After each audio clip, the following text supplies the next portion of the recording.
Hola Daniel y el Divo. ¿Por qué nos ponen corte a los que entramos por CBP One si entramos legal al país? Me llegará la residencia con esa corte pendiente, aplico en agosto y corte para el 2027. Tengo un amigo que no pudo aplicar ayer porque dice la notaria que tiene que cerrar primero corte. Vamos a contestar. Ok, vamos a contestar. Por primero, partes. Que es un imbécil que contrató a una notaria y la notaria no sabe lo que está hablando. CBP1 es para solicitar asilo político en corte. Si entraste con CBP1, debes de presentar tu asilo en la corte. El juez no tiene jurisdicción para tu residencia porque eres un extranjero llegando. UCIS, aunque estés en corte, tiene la jurisdicción para tu residencia. La mayoría de los jueces, con casos de CBP1, pues son los jueces y los fiscales, no van a estar de acuerdo en cerrar los casos hasta que no ocurra una de dos cosas. Uno, los recibos de tu residencia enviada a UCIS, o dos, los que son más conservadores, que te llegue tu residencia antes de cerrar la corte. ¿Qué te recomiendo? A tu amigo que contrató a la notaria, que no sabe lo que está haciendo, que contrate a un abogado que sepa lo que está haciendo. Ahora, CBP1, ya pasó el año, presentó el asilo, que presente su residencia con UCIS, aunque la corte no esté cerrada. Ahora, Willy, ¿por qué los que entran por CBP One tienen una fecha de corte? Porque entraron pidiendo asilo político. CBP1 no es una entrada especial como el parol humanitario. CBP1 es una entrada para pedir asilo en los Estados Unidos. No sé cuántas veces le tengo que repetir. CBP1 no es el parol humanitario. El parol humanitario, bendiciones. Entraste, no tienes que hacer nada. Al año del día, aplicaste para tu residencia. Felicidades. CBP1, estás pidiendo asilo político en los Estados Unidos. Tienes que someter el asilo en la corte. Va a haber algún juez que a lo mejor no va a esperar el año para que apliques para tu residencia. Va a haber algún juez que va a esperar que tenga tu residencia para cerrar la corte. Va a haber algún juez que a lo mejor que va a ser la minoría más pequeña, te va a cerrar la corte porque eres cubano.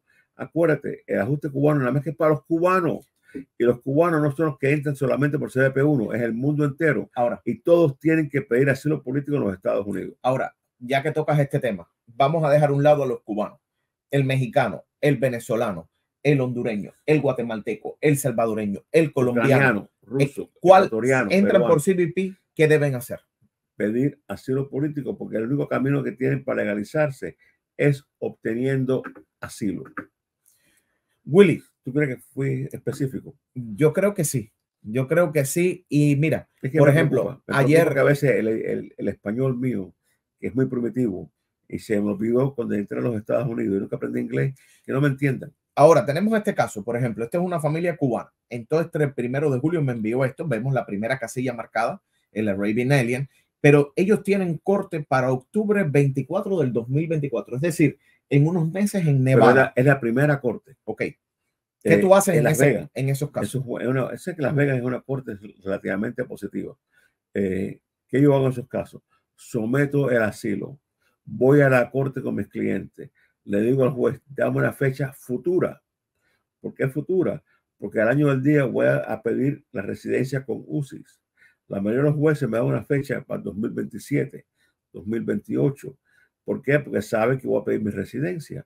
Y algunos de esos jueces me van a decir, o los fiscales, pues se hace de acuerdo con los fiscales. Por eso es importante el abogado. El abogado, mira, todas las mociones para cerrar son mociones que hacemos nosotros junto con fiscales. Yo te he mandado copias de los acuerdos que hemos hecho con fiscales. Entonces, creo que el fiscal me va a decir, mira, cuando tenga los recibos, envíamelo y hacemos una moción juntos para cerrar la corte. Y eso es lo que se debe hacer. Pero primero, CBP1, felicidades. Entraste de la forma correcta. Presenta tu asilo. Al año del día, aplica para tu residencia. Desde el primer día, ve a la corte con un abogado. Notarios paralegales no pueden hablar con fiscales. Notarios paralegales no pueden ir contigo a la corte. Notarios paralegales nunca van a hablar con un juez. Ahora, mira, Willy, esta pregunta de Mauricio es muy interesante. La secretaria de los jueces no hablan con notarios ni con paralegales. Dice Mauricio, si entro por... Ni con clientes, ni con personas que están en corte. Si entro por CBP One y me caso con una ciudadana, ¿qué pasa con mi asilo? Todo depende. Si tú entras por CBP1 es una entrada legal. Te casas con una ciudadana americana. Vamos a suponer que no es cubano. No, por eso estoy tomando que no es cubano. Okay. Eres venezolano, entraste por CBP1. Te casaste con una ciudadana americana. Sometimos una I-130 y una I-405 a UCIS. porque la Corte no tiene jurisdicción para tu residencia. Todo se somete a UCIS. En ese caso, la Corte la van a cerrar cuando te aprueben tu residencia, porque los fiscales van a querer estar seguros que fue un matrimonio de buena fe y que fue un matrimonio que te llevó a la residencia. Pero sí, si eres nigeriano, si eres de Senegal, si eres de Turquía, de Guatemala, puedes entrar con CBP1, te puedes casar con un ciudadano americano y te puedes legalizar Ese en es los otro, Estados Unidos. ese es otro camino. Correcto. Que es muy interesante. La visa de trabajo es más larga, pero también puede existir. Willy, siempre la preocupación de los que tienen miedo creíble aprobado, pero salieron con fianza de juez.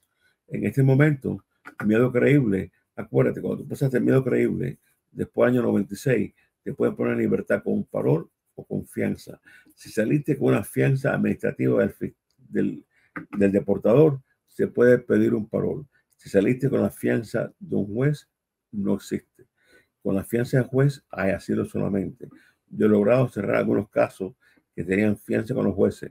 Una vez que la fianza fue devuelta al familiar o al amigo que la puso, hemos negociado y hemos obtenido parol para esas personas. Muy, muy, muy difícil. Ahora, Willy, mucha gente se cree que porque pasa el miedo creíble, eso significa que le da algún tipo de estatus. Muy buena pregunta y muy buen comentario. El miedo creíble solo te permite pedir asilo político en los Estados Unidos. La evidencia, lo que tienes que demostrar para medio creíble, es como ir de Arrieta sin fuego. No, eso es difícil. Sí, pero es un camino corto. Pero la evidencia para ganar el asilo es como ir de Arriete a Washington, D.C. Un poquitico más lejos. Dice, buenas al Dibu. Y los que entraron ilegalmente y obtuvieron el positivo en el miedo creíble y le dieron un parol y fecha de corte, ¿qué puede ser? Soy cubano. Si te dieron un parol, felicidades. Estás bendecido. Estás bendecido. El juez tiene jurisdicción para tu residencia. Yo la pediría en corte o pediría cerrar la corte una vez que se aplicó para la residencia.